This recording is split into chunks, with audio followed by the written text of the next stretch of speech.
La Chine est le pays le plus peuplé du monde. 1,4 milliard de Chinois qui prennent de l'âge. Le Bureau national des statistiques de Chine révèle qu'en 2015, plus de 10% de la population en Chine avait plus de 65 ans.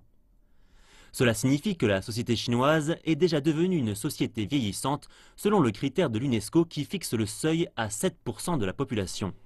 Le professeur Tan Kejian de l'Académie des sciences sociales du Shanxi en Chine s'intéresse au changement démographique en Chine depuis des dizaines d'années.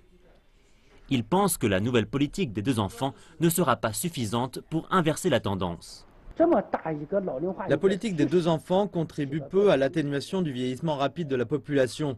Les seconds enfants ne représentent qu'une toute petite proportion de la population totale. Le changement de structure de la population est un processus qui s'étale sur des décennies. Le professeur Tan dit que la politique des 2 enfants va augmenter la population chinoise d'environ 3 millions de personnes par an et que la Chine va connaître un nouveau pic de naissance en 2018. Mais le taux de fertilité en Chine baisse depuis 1990 et plafonne à 1,5% ces dernières années, bien en dessous des 2,1% nécessaires au renouvellement de la population. Notre étude montre que 50% des personnes interrogées disent qu'ils auront un second enfant. Mais plus tard, seulement 30% d'entre eux le disent.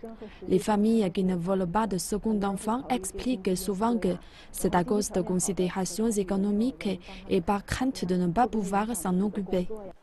Face aux réticences de beaucoup de parents chinois à avoir plus d'enfants, certains experts prévoient l'arrivée de mesures gouvernementales pour encourager les naissances. La politique des 2 enfants ne peut guère empêcher la chute du taux de fertilité en Chine. Selon moi, les femmes chinoises doivent être encouragées à avoir plus d'enfants afin de rééquilibrer la structure de la population, comme l'ont fait beaucoup de pays développés. Différents secteurs de la société doivent faire les efforts nécessaires pour faire face à ce vieillissement de la société. Nous devons améliorer notre industrie de soins aux personnes âgées, l'assurance retraite, les soins médicaux et la formation des infirmiers.